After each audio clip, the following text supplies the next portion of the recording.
तो देश आज आपातकाल की बरसी को याद कर रहा है और इसी बीच एनसीईआरटी की नई सामाजिक विज्ञान की किताब भी चर्चा में है। दरअसल क्लास 9वीं की नई किताब में पहली बार 1975 की इमरजेंसी पर पाठ शामिल किया गया, जिसमें इसके कारणों, घटनाक्रम और लोकतंत्र पर पड़े प्रभावों को समझाया गया है।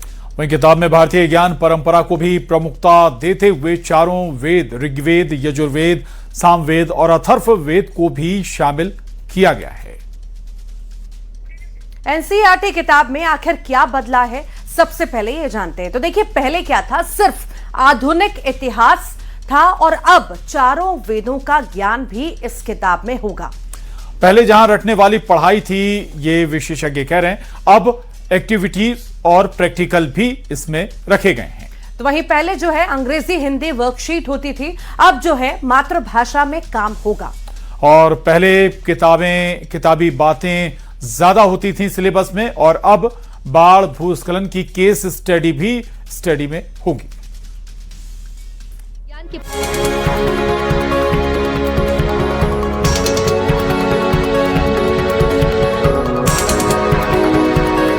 एनसीईआरटी की नई सामाजिक विज्ञान की पुस्तक understanding society India and beyond part 1 चर्चा के केंद्र में है। क्लास 9 के छात्रों के लिए तैयार की गई इस किताब में पहली बार 1975 की इमरजेंसी को सिलेबस का हिस्सा बनाया गया है। किताब में 25 जून 1975 को तत्कालीन प्रधानमंत्री इंदिरा गांधी की सलाह पर लगाए गए आपातकाल को भारतीय लोकतंत्र का सबसे विवादास्पद दौर बताया गया। छात्रों को यह भी पढ़ाया जाएगा कि आपातकाल क्या होता है और भारतीय संविधान में इसके कितने प्रकार निर्धारित हैं। नए अध्याय में जेपी आंदोलन, बढ़ती महंगाई, राजनीतिक अस्थिरता और विपक्षी आंदोलन को इमरजेंसी के प्रमुख कारण के रूप में शामिल किया गया। साथ ही इलाहाबाद हाईकोर्ट के उस ऐतिहासिक फैसले का जिक्र भी है जिसमें इंदिरा गांधी का चुनाव अमान्य घोषित किया गया था। किताब में ये भी बताया गया कि जनवरी 1977 में चुनाव कराने की घोषणा की गई और मार्च 1977 में आपातकाल समाप्त हो गया। इधर आपातकाल की बरसी पर पीएम मोदी और गृह मंत्री अमित शाह ने भी एक्स पर पोस्ट कर 25 जून 1975 को भारतीय लोकतंत्र के इतिहास का काला अध्याय बताया। तो वहीं एनसीईआरटी की किताब में आपातकाल का चैप्टर शामिल होने पर कांग्रेस ने आपत्ति जताई है। जब भी सरकार भाजपा की होती है किसी राज्य में या देश में, तो पहला काम वो क्या करते हैं, किताब, इतिहास, साहित्य को अपने तरीके से प्रस्तुत करने की कोशिश करते हैं। वो भाजपा की सरकार का अपना एक ध्येय हो सकता है, लेकिन मैं इतना मानता हूँ कि हमें आगे देखना पड़ेगा। जो बच्चों के किताबों में भी राजनीति कर रही है, ये इनकी हल्की सोच है।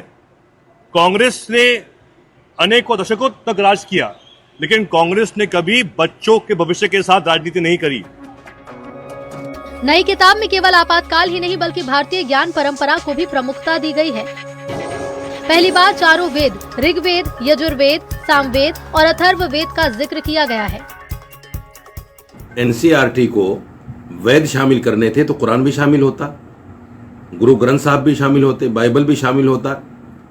ये सारी जो धार्मिक किताबें हैं उन तमाम किताबों को शामिल करते हैं। किसी धर्म विशेष की किताब डालकर कहीं ना कहीं आप सभी धर्मों की अनदेखी कर रहे हैं, जो कि धर्मनिरपेक्षता और संविधान दोनों के खिलाफ है। एक तरफ इमरजेंसी जैसे ऐतिहासिक और राजनीतिक रूप से संवेदनशील विषय को सिलेबस में शामिल किया गया, तो दूसरी तरफ भारतीय ज्ञान परंपरा और महिला सशक्तिकरण जैसे विषयों को भी प्रमुखता दी गई है।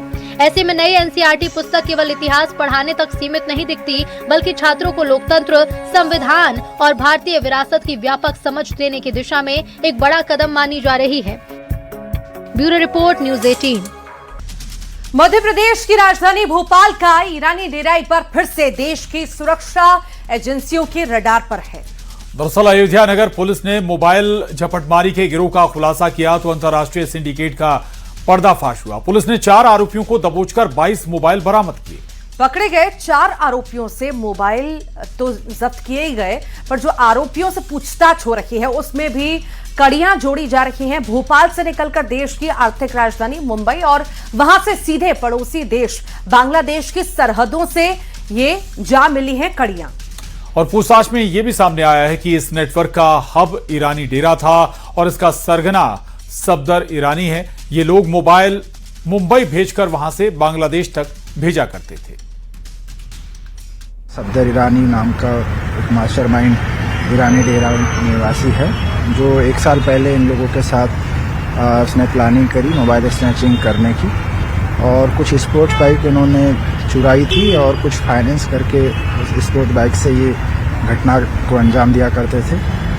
पूछताछ में ये आया है कि सफदर ईरानी को जो ये मोबाइल दिए जाते थे, ये सफदर ईरानी ज़्यादा डिस्क्लोज़ नहीं करता था इन आरोपियों के साथ। बस इतना इनको पता था कि सफदर ईरानी शायद मुंबई के रास्ते, यानी मुंबई तक इसकी लिंक है, मुंबई के बाद कहाँ वो मोबाइल को खपाते थे, इस संबंध में सफदर ईरानी की गिरफ्तारी के बाद ही एग्जैक्ट जानकारी पता चलेगी। ये सही है कि जो मोबाइल एक शहर से चोरी होते हैं उनकी IMEI नंबर डिलीट करने के बाद दूसरे शहरों में बेचे जाते हैं ताकि अपराधी उनको जल्दी पकड़वा नहीं पाए। ये एक टैक्टिक पहले समय से चली आ रही है। आप बम्बई या वेस्ट बंगाल या नेपाल के रास्ते जो जाते हैं, ये भी एक गिरोह काम करता है इस संबंध में। इस संबंध में पुलिस समय समय पे मोबाइल इकट्ठे जब्त करती है और उन्हें पकड़ के भी लाती है। और देश के सबसे स्वच्छ शहर और मध्य प्रदेश की आर्थिक राजधानी इंदौर में मॉनसून की पहली बारिश ने नगर निगम के दावों को पानी पानी कर दिया है। महज कुछ घंटों की बरसात में करोड़ों का बजट और ड्रेनेज सफाई के बड़े बड़े दावे बह गए। शहर की पौष कॉलोनियां जलमग्न हो गईं और सड़कें तालाब में तब्दील हो गई। अब इस अव्यवस्था को लेकर सियासत भी गर्मा गई है। कांग्रेस ने महापौर समेत निगम प्रशासन को आड़े हाथों लिया। ये तस्वीरें जब सामने आई, पहली बारिश में इंदौर पानी पानी नजर आया, करोड़ों रुपए खर्च, उसके बाद भी हालात आखिर क्यों जस के तस बने हैं, सवाल यही है।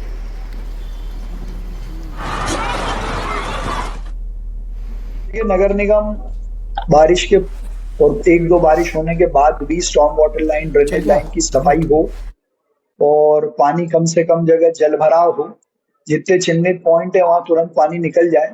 इसको लेकर अमला भी तैयार है, स्पेशल टास्क फोर्स जैसे बनाई थी पिछली बार वो भी तैयार है। जिन जिन जगहों पर भराव होता है उन जगहों पर कम से कम जिनको चिन्हित कर जिन पर हमने काम किया उन पर जल भराव ना हो, इस पर टीम लगातार काम कर रही।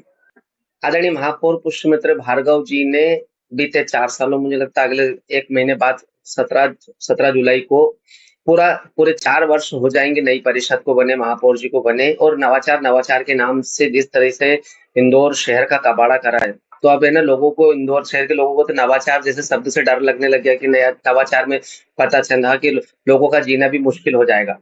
तो सारे नवाचार इतनी निम्न स्तर से फेलियर हुए हैं, इतने उच्च स्तर से फेलियर हुए हैं कि जिसकी हम कल्पना भी नहीं कर सकते। सबसे